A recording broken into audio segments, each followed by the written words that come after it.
కోనసీమ జిల్లాలో వరద ఉధృతి కొనసాగుతుంది. దిగువ రాష్ట్రాల్లో కురుస్తున్న భారీ వర్షాలకు గోదావరిలోకి భారీగా వరద నీరు చేరుతుంది. ధవళేశ్వరం వద్ద మొదటి ప్రమాద హెచ్చరిక జారీ చేయడంతో లంక గ్రామాలకు బాహ్య ప్రపంచంతో సంబంధాలు తెగిపోయాయి. చకాలపాలెం, కనకాయప లంక కాజ్వే మునిగిపోవడంతో పడవలపైనే రాకపోకలు గ్రామస్తులు సాగిస్తున్నారు. ఇక ఆయనవిల్లి ఎదురు బీడీఎం కాజ్వే పైకి వరద నీరు చేరింది.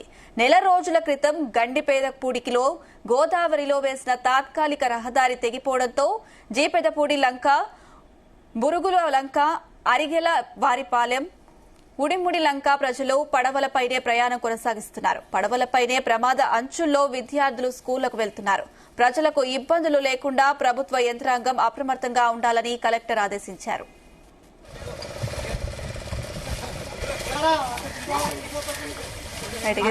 మరిన్ని అప్డేట్స్ మా ప్రతినిధి సాంబశివరావు అందిస్తారు. Sambasivarao, good evening Anusha. ఉమ్మడి తూర్పుగోదావరి జిల్లాను పరిశీలిస్తే ఏదైతే కాకినాడ జిల్లా అదేవిధంగా తూర్పుగోదావరి జిల్లా ఉందో అక్కడ ఎలాంటి ముంపు పరిస్థితులు లేవు. ముఖ్యంగా ధవళేశ్వరం ప్రాజెక్టు ఏదైతే ఉందో ధవళేశ్వరం ప్రాజెక్టు సంబంధించి 175 గేట్లు కూడా ఎత్తివేయడం జరిగింది. దీనికి దిగువన ఉన్న కోనసీమ జిల్లా డాక్టర్ బిఆర్ అంబేద్కర్ కోనసీమ జిల్లాకు తీవ్రమైన ముంపు సమస్యలు ఉన్నాయి. ముఖ్యంగా గోదావరి వరద ఉధృతి పెరగడి నేపథ్యంలో ప్రజలు అష్టకష్టాలు పడుతున్నారు. పౌర జీవనానికి ఇబ్బంది కలుగుతోంది. ముఖ్యంగా గర్భిణీలు కావచ్చు, బాలింతలు కావచ్చు, పాఠశాలకు వెళ్లే విద్యార్థులు, అంగన్వాడీ పాఠశాలకు వెళ్లే చిన్నారులు కూడా ఇబ్బందులు పడుతున్నారు. వారి శ్రేయస్సు కోసం దిండి చించినాడ వంతెన వద్ద 216 జాతీయ రహదారి మరమ్మతుల కోసం నిలిపేసి ప్రకటించిన రాకపోకలు 2 రోజుల పాటు సడలిస్తున్నట్లుగా జిల్లా కలెక్టర్ మహేష్ కుమార్ తెలిపారు. ఈ 2 రోజుల్లో గోదావరి ఉధృతి తగ్గితే అప్పుడు 23, 24 తేదీల నుంచి రాకపోకలు నిలిపి చేస్తామని కూడా చెప్పడం జరిగింది. ముఖ్యంగా ఈ ప్రాంతాలలో ఏదైతే పరిస్థితి నెలకొనుందో ప్రజలు బిక్కుబిక్కుమంటూ గడుపుతున్నారు. గోదావరి నది పరివాహక ప్రాంతం నుంచి ఉధృతంగా వరద నీరు వస్తుంది. ఈ నేపథ్యంలో ప్రజలు అప్రమత్తంగా ఉండాలని గురువారం కలెక్టర్ మహేష్ కుమార్ ఆదేశించడం జరిగింది. ఆయన స్వయంగా ఈ ప్రాంతాల్లో పర్యటించడం జరిగింది.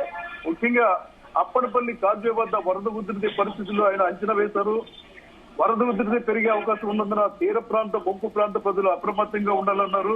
24 గంటలు పనిచేసే కంట్రోల్ రూమ్ లో కలెక్టరేట్, ఆర్డీఓ కార్యాలయం, తహసీల్దార్ కార్యాలయాలు కూడా ఏర్పాటు చేశారు. పలువురిని సురక్షిత ప్రాంతాలకు తరలించడం కూడా జరిగింది. వరద ఉధృతి పెరిగితే కొన్ని రహదారులు నీట మునిగిపోయే అవకాశం ఉందని కూడా అంచనా వేసి అక్కడి వారిని కూడా బయటకు తీసుకొచ్చే ప్రయత్నాలు చేస్తున్నారు. ఇప్పటికే పునరావాస కేంద్రాల నిర్వహణపై అధికారులు దృష్టి పెట్టాలని తహసీల్దార్లు, ఆర్డీఓలు హెచ్చరించారు. గ్రామాలు ముంపు బారిన ఎక్కడైతే పడతాయని గుర్తించారో వారందరికీ కూడా ఉదయం, సాయంత్రం భోజనాలు ఏర్పాటుతో పాటు ఇతర మౌలిక వసతులు కూడా కల్పించాలని ఆదేశించడం జరిగింది. Right Sambasivarao, thank you.